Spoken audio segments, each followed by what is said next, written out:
Hello guys, welcome back to my channel RX pharma chat. तो guys आज का हमारा टॉपिक होगा फार्माकोकाइनेटिक्स। तो चलिए स्टार्ट करते हैं। फार्माकोकाइनेटिक्स वर्ड क्या है, ये कहां से आया?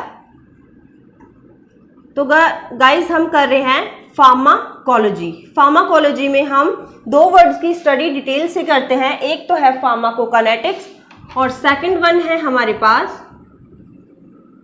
फार्माकोडायनामिक्स।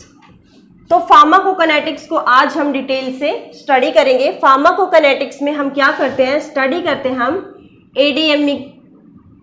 ADME हमारे पास क्या है? एब्जॉर्प्शन, डिस्ट्रीब्यूशन, M से मेटाबॉलिज्म, E से एक्सक्रीशन यानी एलिमिनेशन। तो क्या होता है गाइस, फार्माकोकाइनेटिक का एग्जैक्ट मीनिंग क्या होता है फार्माकोलॉजी के अंदर? But the body does to the drug. इसका मीनिंग होता है कि जिस ड्रग को हम अपनी बॉडी के अंदर फार्माकोलॉजिकल इफेक्ट के लिए एडमिनिस्ट्रेट करवा रहे हैं, बॉडी हमारी उस ड्रग के लिए कैसा रिएक्ट कर रही है, क्या इफेक्ट शो कर रही है, तो उसको बोलते हैं हम pharmacokinetic. But the body does to the drug after administration. So guys क्या होता है, सबसे पहले हमारे पास जब हम ड्रग को एडमिनिस्ट्रेट करते हैं फार्माकोलॉजिकल एक्शन शो करने के लिए अपनी बॉडी के अंदर, तो सबसे पहले उसकी एब्जॉर्प्शन होती है। एब्जॉर्प्शन होने के बाद उसकी डिस्ट्रीब्यूशन होती है, वो छोटे छोटे पार्टिकल्स में डिस्ट्रीब्यूट हो जाता है और at the site of action वो चला जाता है अपना फार्माकोलॉजिकल एक्शन शो करने के लिए। उसके बाद उसका मेटाबॉलिज्म होता है। मेटाबॉलिज्म होने के बाद वो एक्सक्रीट हो जाता है, एलिमिनेट हो जाता है हमारी बॉडी से। तो गाइस सबसे पहले आज हम एब्जॉर्प्शन करेंगे, एब्जॉर्प्शन ऑफ द ड्रग। तो क्या होता है एब्जॉर्प्शन, क्या है? It is the process of transfer the drug from the site of administration to the site of action by crossing the cell membrane. तो यहाँ क्या होता है, ये ऐसा प्रोसेस होता है जिसमें हमारी ड्रग क्या करती है, from the site of administration, drug को हम अपनी बॉडी के अंदर एडमिनिस्ट्रेट करने से लेके वो किस पाथ से जा रही है, किस रूट से हम अपनी बॉडी के अंदर उसको एडमिनिस्ट्रेट करवा रहे हैं, वहां से लेके साइट ऑफ द एक्शन, जब तक वो अपना फार्माकोलॉजिकल एक्शन शो ना करे उससे पहले का प्रोसेस हम क्या कहते हैं, एब्जॉर्प्शन कहते हैं। और वो अपना एब्जॉर्ब होएगी सेल मेम्ब्रेन को क्रॉस करके। तो गाइस क्या होता है, जब हम किसी ड्रग को अपनी बॉडी के अंदर एडमिनिस्ट्रेट करवा रहे हैं, उसके बाद हमारी ड्रग ट्रांसपोर्ट होएगी। ट्रांसपोर्ट होने के बाद वो क्या होएगी, हमारी सिस्टेमिक सर्कुलेशन में चली जाएगी। हमारी सेल मेम्ब्रेन को क्रॉस करने के बाद फिर वो अपना फार्माकोलॉजिकल एक्शन शो करेगी और वो हमारी बॉडी से एलिमिनेट हो जाएगी। तो गाइज यहाँ पे ड्रग को ट्रांसपोर्ट होने की जरूरत क्यों पड़ी हमारी बॉडी के अंदर जाके? देखिए गाइज, जब हम किसी ड्रग को अपनी बॉडी के अंदर एडमिनिस्टर करवा रहे हैं तो वो क्या हो रहा है, हमारी बॉडी के अंदर जहां ड्रग को फार्माकोलॉजिकल एक्शन चाहिए वहां पे जो रिसेप्टर्स होते हैं, तो हमारी ड्रग क्या करेगी, उन रिसेप्टर्स के साथ जाके बाइंड हो जाएगी, तभी वो आगे हमारी ड्रग क्या करेगी, फार्माकोलॉजिकल एक्शन हमारी बॉडी को शो करवाएगी। एब्जॉर्प्शन होने के लिए जो रूट्स ऑफ ड्रग एडमिनिस्ट्रेशन ना, जो लास्ट वीडियो में हमने डिटेल में किया था, तो क्या होता है, रूट्स ऑफ ड्रग एडमिनिस्ट्रेशन एक इंपॉर्टेंट रोल प्ले करती है in the absorption of the drug into the body. तो क्या होता है, जैसे हम IV से कोई ड्रग को इंजेक्ट करवाते हैं अपनी बॉडी के अंदर, तो उसकी एब्जॉर्प्शन नहीं होती है, वो डायरेक्टली हमारे ब्लड स्ट्रीम में चली जाती है और अपना एक्शन शो करवाती है।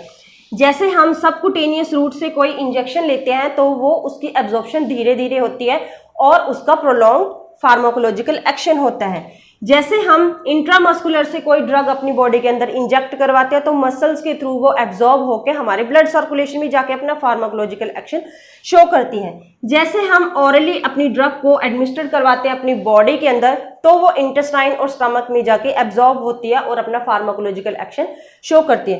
तो गाइज जो रूट्स ऑफ ड्रग एडमिनिस्ट्रेशन है वे बहुत ज्यादा इंपॉर्टेंट प्ले करते हैं एक रोल को हमारी absorption of the drug into the body after administration of the drug. Passage of the drugs across the cell membrane. Passage मतलब रास्ता, across मतलब पार जाना। सेल मेम्ब्रेन से पार जाने के लिए हमारी ड्रग्स के पास कौन कौन से रास्ते हैं? सबसे पहले है passive transfer, second one is the specialized transfer. Passive transfer further हमारे पास दो तरह की है, simple passive diffusion and the filtration. Specialized transfer तीन तरह की है, active transfer, facilitated transfer and the pinocytosis के अंडर एक्सोसाइटोसिस एंड एंडोसाइटोसिस। तो गाइस सबसे पहले हम सिंपल और पैसिव डिफ्यूजन करते हैं। ये मैंने आपको डायग्राम शो कर रखी है। ये देखिए, ये हमारे पास सेल मेम्ब्रेन है।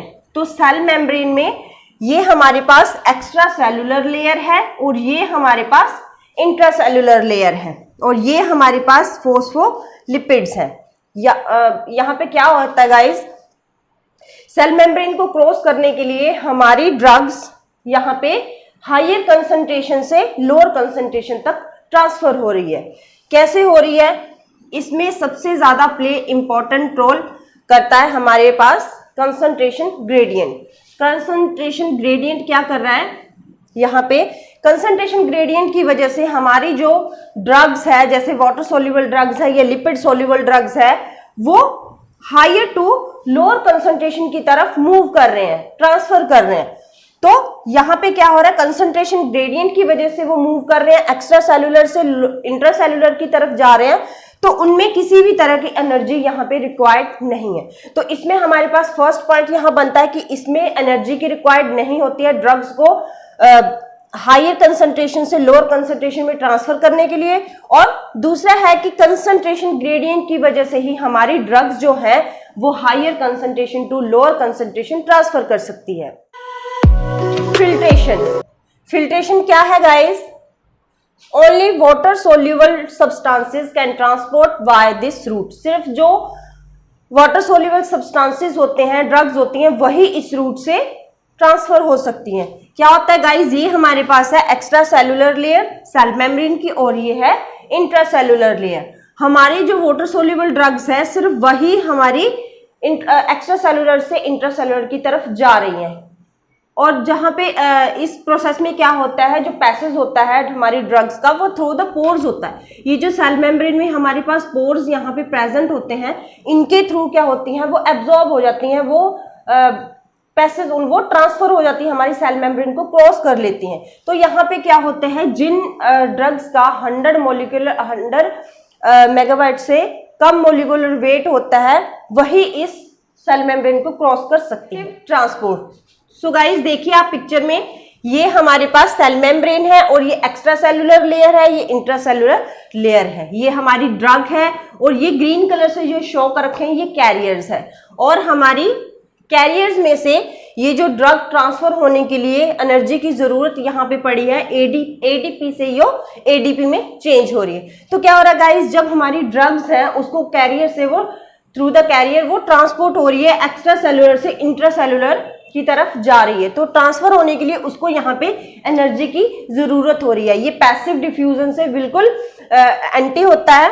ये एक सेलेक्टिव ट्रांसफर प्रोसेस है। इसमें ड्रग्स को ट्रांसफर होने के लिए एक्स्ट्रा सेलुलर से इंट्रासेलुलर की तरफ जाने के लिए उसको एनर्जी की जरूरत होती है। इसमें कैरियर्स की भी जरूरत होती है, इसलिए इसको कैरियर ट्रांसफर प्रोसेस भी कहते हैं। गाइस हमारे पास फैसिलिटेटेड ट्रांसफर, इसमें क्या होता है गाइस, ये हमारे पास सेल मेम्ब्रेन है, ये एक्स्ट्रा सेलुलर लेयर है और ये इंट्रासेलुलर लेयर है, और ये ग्रीन कलर से ये शो कर रखे ये कैरियर्स है। तो ये क्या होता है, ये जो प्रोसेस होता है ये वो बाई डायरेक्शन में ही चलता है। जब हमारे ये कैरियर्स हैं वो ड्रग को एक्सेप्ट कर लेते हैं उनको ट्रांसफर करने के लिए, तो वो क्या होता है, हमारे जो सेल्स हैं इनकी रोटेशन ऐसे चेंज हो जाती है। ये ऐसे हैं तो इनकी रोटेशन ऐसे हो गई, चेंज हो गई।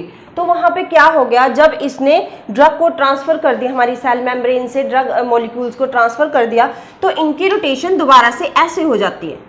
तो इनकी रोटेशन दोबारा से ऐसे होके ऐसे हो जाती है ताकि वो दोबारा से हमारी ड्रग को कैरी कर सके, उसको सेल मेम्ब्रेन से ट्रांसफर करने के लिए। तो ये एक बाई डायरेक्शनल प्रोसेस होता है जो दोनों साइड चलता है। इसमें सेल की रोटेशन होती है।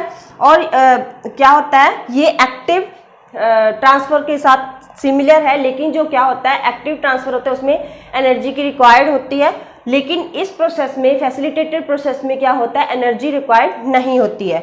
और इसमें क्या होता है, जो हमारी जब सेल हमारे चेंज हो जाते हैं, रोटेट करते हैं, तो ऑक्यूपाइड ड्रग से जब वो अनऑक्यूपाइड हो जाती है तो दोबारा हमारे सेल्स ऐसे डायरेक्शन में रोटेट कर लेते हैं और वो दोबारा को ड्रग को कैरी करके दोबारा से फिर उनकी रोटेशन हो जाती है और वो ड्रग को सेल मेम्ब्रेन से ट्रांसफर कर। हमारे पास है पिनोसाइटोसिस। तो क्या होता है गाइस, ये हमारे पास जो प्लाज्मा मेम्ब्रेन है, सेल मेम्ब्रेन है, इसमें ये एक्स्ट्रा सेलुलर लेयर है और ये हमारी इंट्रासेलुलर लेयर है। ये जो हमारे सेल्स हैं ये क्या कर रहे हैं, हमारी ड्रग को एनगल्फ कर रहे हैं। तो क्या कर रहे हैं, वो ट्रांसफर कर रहे हैं उनको एक्स्ट्रा सेलुलर से लोअर सेलुलर की तरफ, इंट्रासेलुलर की तरफ। तो क्या हो रहा है, जो हमारे सेल्स हैं वो ड्रग को इनगल्फ कर रहे हैं, उसको बोलते हैं हम एंडोसाइटोसिस। लेकिन वो जब एक्स्ट्रा सेलुलर से इंट्रासेलुलर की तरफ आ रही है तो उसको बोलते हैं हम एक्सोसाइटोसिस। तो इसमें क्या होता है गाइस, जो बिगर मॉलिक्यूल्स होते हैं जैसे प्रोटीन्स होते हैं या मैक्रोमोलिक्यूल्स होते हैं, तो वो इस ट्रांसफर प्रोसेस से ट्रांसफर होते हैं, हमारी सेल मेम्ब्रेन को क्रॉस करते हैं। तो ये फैगोसाइटोसिस से सिमिलर होता है, जिसमें क्या करते हैं, हमारे जो सेल्स होते हैं वो मैक्रोमोलिक्यूल्स को या फ्लूइड को वो एनगल्फ करते हैं ताकि वो सेल मेम्ब्रेन को ड्रग को हमारी क्रॉस कर सके। डायग्राम से यहाँ पे समझाती हूँ।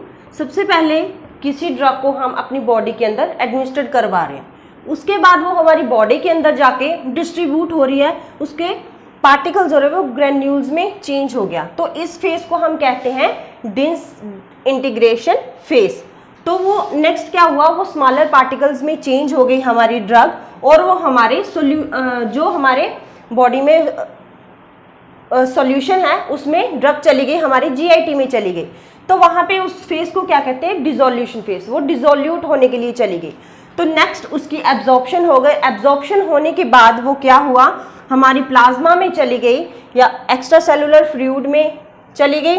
वो साइट ऑफ एक्शन अपना एक्शन शो करने के लिए चली गई और उसकी एलिमिनेशन हो गई जब उसने अपना बॉडी के अंदर फार्माकोलॉजिकल इफेक्ट शो कर दिया। तो क्या होता है गाइज, यहाँ पे एब्जॉर्प्शन एब्सेंट हो जाती है जब हम ड्रग्स को आईवी अपनी बॉडी के अंदर एडमिनिस्ट्रेट करवाते हैं, क्योंकि जो आईवी ड्रग्स होती है उसमें एब्जॉर्प्शन नहीं होती, वो डायरेक्टली हमारे ब्लड स्ट्रीम में चली जाती है और वो जो वहां पे जाके अपना एक्शन शो करती है, डायरेक्टली अपना फार्माकोलॉजिकल इफेक्ट हमारी बॉडी को। Thank you for watching my video. See you in next video as soon as possible. Thank you so much.